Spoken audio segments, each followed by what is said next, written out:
২০২৭ সাল থেকে নতুন শিক্ষাক্রমের ষষ্ঠ শ্রেণীর কার্যক্রম শুরু হচ্ছে। এরই মধ্যে এনসিটিবি কাজ শুরু করেছে বলে জানিয়েছেন শিক্ষা উপদেষ্টা CR আবরার। বুধবার শিক্ষা মন্ত্রণালয়ে এক সংবাদ সম্মেলনে একথা জানান তিনি।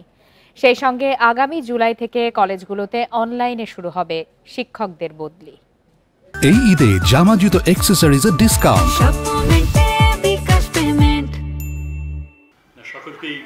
শিক্ষার নানা বিষয় নিয়ে বুধবার সচিবালয়ে সংবাদ সম্মেলন করেন শিক্ষা মন্ত্রণালয়ের শীর্ষ কর্মকর্তারা। এ সময় শিক্ষকদের বদলি, শিক্ষাক্রম, আগামী বছরের বইয়ের বিষয়ও উঠে আসে। আগামী বছরের বইয়ের পাণ্ডুলিপিতে যাতে কোনো ভুলভ্রান্তি না থাকে সেজন্য সতর্কতার সাথে কাজ করা হচ্ছে বলে জানান শিক্ষা উপদেষ্টা। বলেন, কাগজের মান নিয়ে কোনো ছাড় দেয়া হবে না। ২০২৭ সালে ষষ্ঠ শ্রেণীতে নতুন শিক্ষাক্রমে বই দেওয়ার পরিকল্পনা নিয়ে কাজ করছে সরকার। বইয়ের মান ইজ ইম্পর্টেন্ট এবং সেই কারণেই এখন এই বিতর্ক আমাদের নিজেদের মধ্যে আলাপ আলোচনা এবং কিছুটা বিতর্ক যে হচ্ছে তা না, সেটা হচ্ছে যে আমরা কত তাড়াতাড়ি করব আগামী বছরের বইয়ের জন্য। সেখানে যেটা হচ্ছে যে কিছু সমস্যা সেখানে রয়েছে, কিন্তু সেই সমস্যাকে আমরা যদি বেশি প্রাধান্য দেই তাহলে মানসম্মত বই কিন্তু আমরা দিতে পারবো না।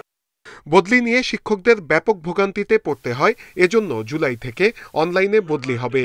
সেই সঙ্গে মন্ত্রণালয়ের কোনো কর্মকর্তা যদি অনিয়মের সাথে জড়িত থাকে তাহলে কঠোর ব্যবস্থা নেওয়া হবে বলে জানান উপদেষ্টা। মেধাবী শিক্ষার্থীরা যেন আকৃষ্ট হন শিক্ষকতা পেশায়।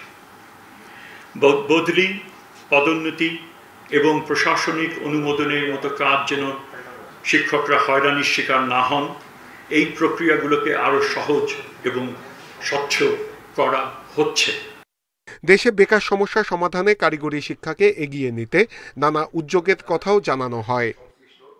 পৃথিবীব্যাপী কারিগরি শিক্ষাটা চলে প্রাইভেট সেক্টরের সাথে হাতে হাত ধরে।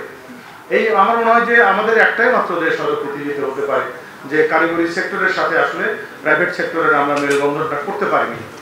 সেটার জন্যই স্যার বলেছেন কয়েকটা উদ্যোগ আমরা নিয়েছি এবং আরো কন্টিনিউ করবো এটা।